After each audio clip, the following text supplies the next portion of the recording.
Okay, this lighting is questionable, but there's a lot of dust in here.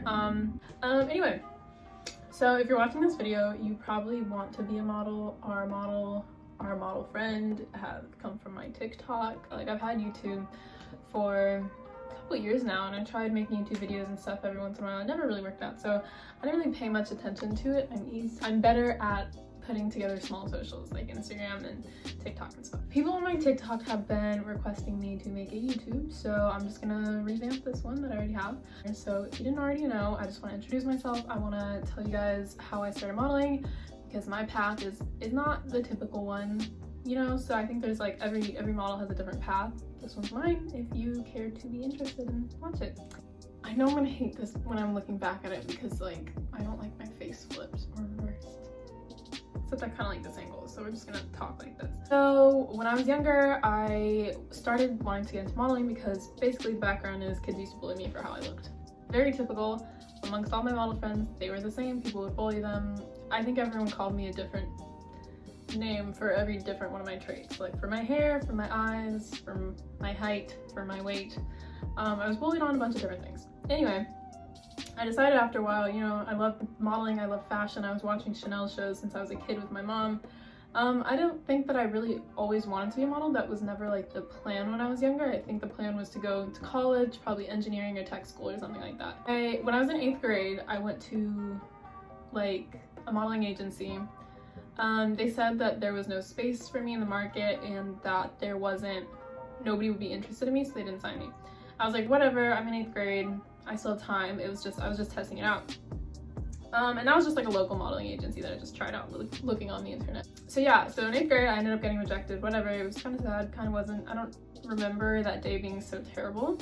And then I think a little bit after, it was probably my freshman year or freshman going into sophomore year. I went to Don Casablanca's because I looked and I was like, oh, this seems like a reputable agency. It wasn't. It was just all kind of shady. And then they asked for like, I think it was $2,000 up front. Like, hey, if your kid wants to make it, you have to pay $2,000 up front. My family didn't have the type of money to just pay for me to be a model, especially that at the time, now it's a different story.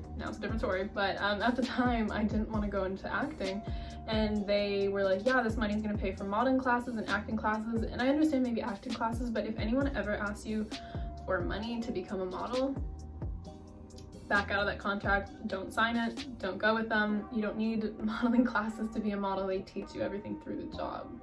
It's like going to cashier school and paying to go through a year of how to be a cashier. They teach you how to be a cashier on the job. You don't pay for that. They usually pay you during those training hours. Anyway, so I remember that night. I remember that night because I was really disappointed. I swear this sweater does fit me. I remember driving home, and mind you, the drive was like 2 hours away. It was somewhere in Chicago. I remember driving home and I was really upset because I knew my family couldn't afford that. I knew that they couldn't just put $2,000 for me to take classes 2 hours away and maybe make it somewhere. So I was like, whatever. And then I decided to put pen to paper, if that's a saying. And I did my research and I did it all by myself. I don't have any connections in the industry. I didn't have some uncle or some friend or some Instagram person that I could go to for help. I did this all by myself because I didn't want to give up on my dream. I thought that I had potential. I personally thought that I had potential. And when you think that you have potential, you are your own strongest driving force. I was confident in myself. I thought that I could make it. I knew that I could make it. So I decided to go out of my way and do all my research. So it was the summer going into sophomore year. And I was like, you know what? I got told no by 2 agencies. That's okay, I'm gonna keep going. Little did I know I would be told no by 42 agencies, including those, I guess. So I went to models.com because that's the one reputable place. I was like, wow, this place looks right. This place looks reputable. I'm looking at all the agencies on here and they're like big ones. So I was like, okay. So I applied to 44 agencies. I think I applied to 44 agencies or something. And I got 2 emails back. One of them was like an email from a Miami agency asking for follow-up for more bikini pictures, but that wasn't gonna happen. And then another one was from Ignite. So Ignite Models is basically like a boutique, small agency in Minneapolis. I never lived in Minneapolis. I've never gone to Minneapolis. I never traveled there, never stayed there, never went there for vacation. I had no purpose in Minneapolis, no reason to be in Minneapolis. But when I applied to those agencies on models.com, I almost applied to every single one that was listed on there in America because I just wanted to apply. I thought, why not?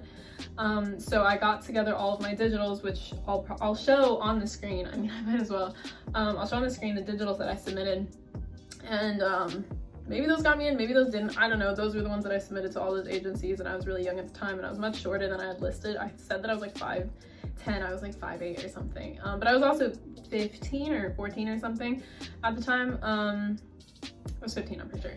I was 15 when I got signed. Allison, actually, at Ignite, who I think she still works there, works with them or something like that. She has another company now. But anyway, she reached out to me and she was like, hey, we'd love to like Skype with you. We'd like to meet you, whatever. So I had a Skype meeting. It was like right after school. I put on my whole like black outfit. Mind you, at the time, my hair wasn't natural. I had extremely damaged hair because I had straightened it and processed it and gotten like, not relaxed, I had like gotten it keratin treatment, so I didn't have my natural curls. I didn't really have much going for me. I was still quite short, I guess, for modeling. My hair was quite damaged and would not curl.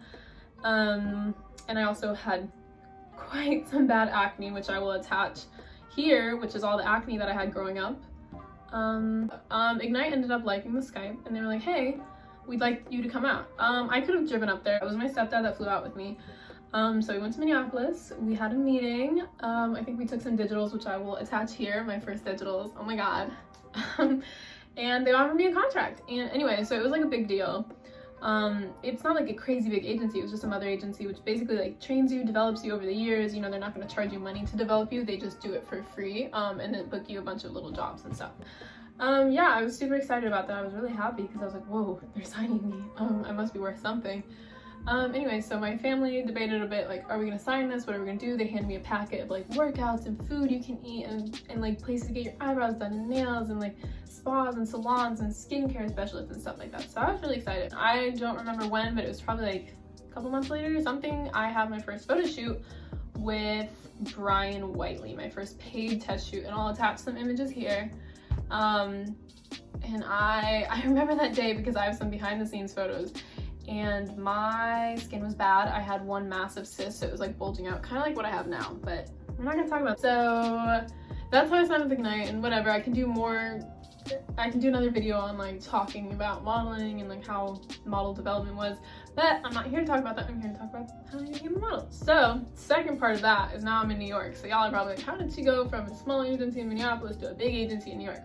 So the thing about mother agencies is they are meant to place you. That's the whole purpose. I was 16 turning 17. So I think it was August or something, or July. No, it was definitely July because I turned 17 in July. So this was a year ago. But anyway, so my agency, Kelly, the agent that then started handling me, which was Kelly, she was like, hey, we're gonna go out to New York and we're gonna see if we can get you meetings. So I went to 11 meetings, I'm pretty sure 11 meetings with like the best agencies, like